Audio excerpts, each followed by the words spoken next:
My investment thesis is straightforward. Over the next decade, markets will increasingly reward secure, politically aligned supply chains, not simply the lowest cost producers. Energy security and strategic materials are becoming matters of national policy. And when that happens, pricing, capital flows, and valuations change structurally. That's why I'm concentrated in uranium and rare earth companies that sit outside China and inside Western-aligned supply chains. My core holdings are Energy Fuels, Cameco, Centrus Energy, MP Materials, and Lynas. $300,000 invested. I chose these U.S. and U.S.-allied companies because they represent critical choke points in supply chains that the United States and the West utilities cannot easily replace. Together, they cover uranium mining, nuclear fuel conversion and enrichment, and rare earth production and processing outside of China.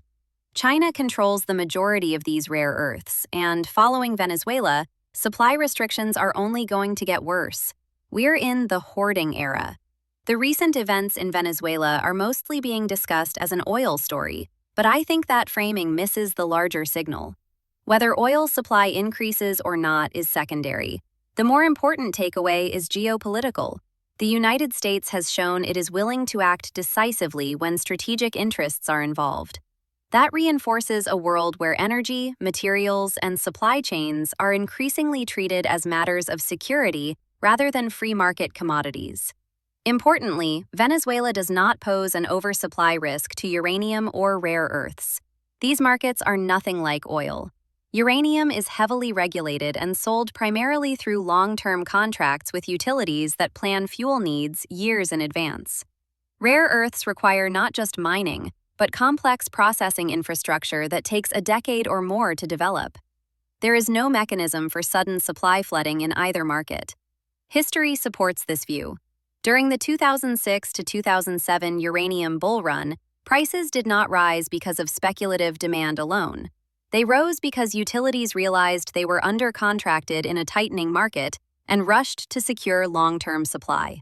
Once utilities began competing for material, prices moved violently and quickly, and equities re-rated far beyond what traditional valuation models anticipated.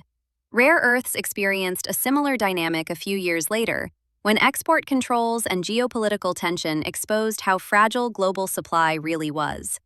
I expect a very similar situation to take place between 2026 and 2028.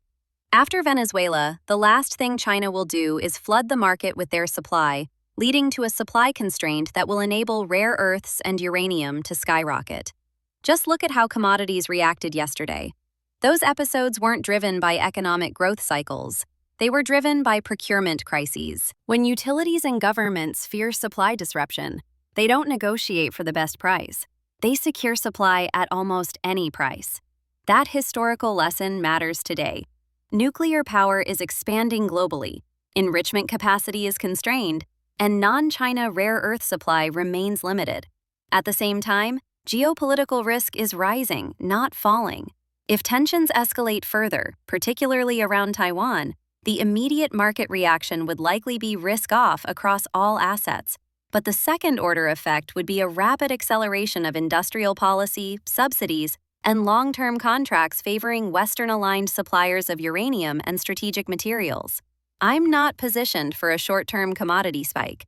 I'm positioned for a world where governments and utilities prioritize certainty of supply over cost, just as they did in prior cycles.